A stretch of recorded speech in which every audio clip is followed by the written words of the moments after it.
Hello welcome back to my YouTube channel Gangasani vlogs. ఈరోజు మనం తయారు చేసుకునేది అనపగింజల ఆలు పరోటా. వాటికి కావాల్సిన పదార్థాలు చూద్దాం రండి.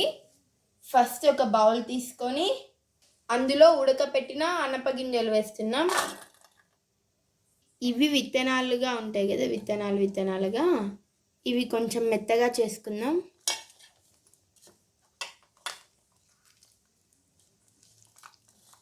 మేమైతే చేత్తో ఇలా మెత్తగా చేసుకున్నాం. మీరైతే పప్పు గుత్తితో అయినా చేసుకోవచ్చు. ఇప్పుడు ఆలు వేస్తున్నాం. దీన్ని కూడా ఇలానే అనాలి. ఇందాక మనం అనపగింజలు ఎలా అన్నామో ఆలుని కూడా అలాగే అనాలి. మనం రెండింటిని ఇలా మెత్తగా చేసుకున్నాం. ఈ రెండు ఒకే కుక్కర్లో వేసుకున్నాం. 3 విజిల్లు వచ్చేలోపు ఉడికేసాయి. ఇప్పుడు కొత్తిమీర వేసుకున్నాం.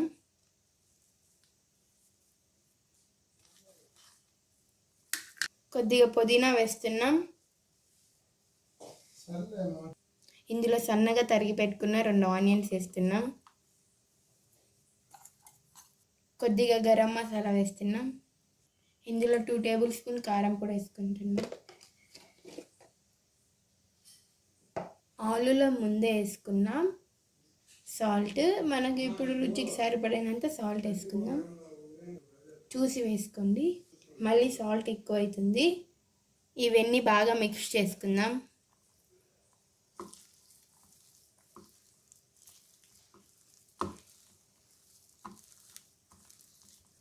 ఇది రెడీ అయిపోయింది. పరోటా తయారు చేసుకుంటున్నాం. ముందుగా గోధుమ పిండి కలిపి పెట్టుకున్నాం. ఇలా చేసుకోవాలి. చపాతీ పిండిలో ఆ స్టఫింగ్ని పెట్టుకోవాలి. మనం ఇలా బాల్ మాదిరి చేసుకోవాలి. ఇప్పుడు పరోటా ఒత్తుకుందాం. ముందు చపాతీ పిండి వేసుకుందాం.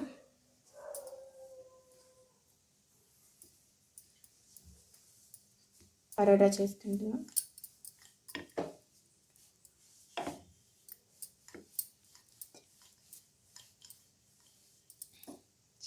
ఇది మెల్లగా ఒత్తుకోవాలి, లేకపోతే లోపల ఉన్న స్టఫింగ్ అంతా బయటకు వచ్చేస్తుంది. ముందుగా స్టవ్ ముట్టించి పెనం పెట్టుకున్నాం. పెనం హీట్ ఎక్కింది. పరోటా వేస్తున్నాం.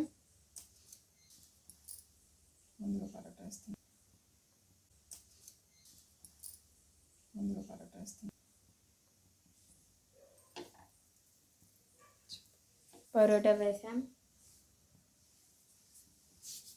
అటు సైడ్కి తిరుగు తిప్పుతున్నాం. బాగా కాలింది చూడండి. ఈ పక్క కూడా కాలాక నెయ్యి వేసుకుందాం. అటుపక్క కూడా కాలింది. ఇప్పుడు నెయ్యి వేసుకొని పరోటా చేసుకుంటున్నాం.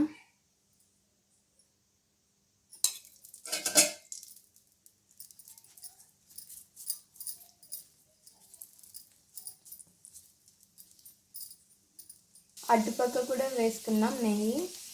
ఇది రెడీ అయిపోయింది. ప్లేట్లోకి సర్వ్ చేసేసుకుంటున్నాం. చూడండి, వేడి వేడి ఆలు పరోటా, అనపగింజల పరోటా రెడీ. చాలా బాగుంటుంది. మీరు కూడా ఒకసారి ట్రై చేయండి. ఓకే గైస్, ఈ వీడియో కానీ మీకు నచ్చినట్టయితే please like, share and subscribe to Gangasani vlogs.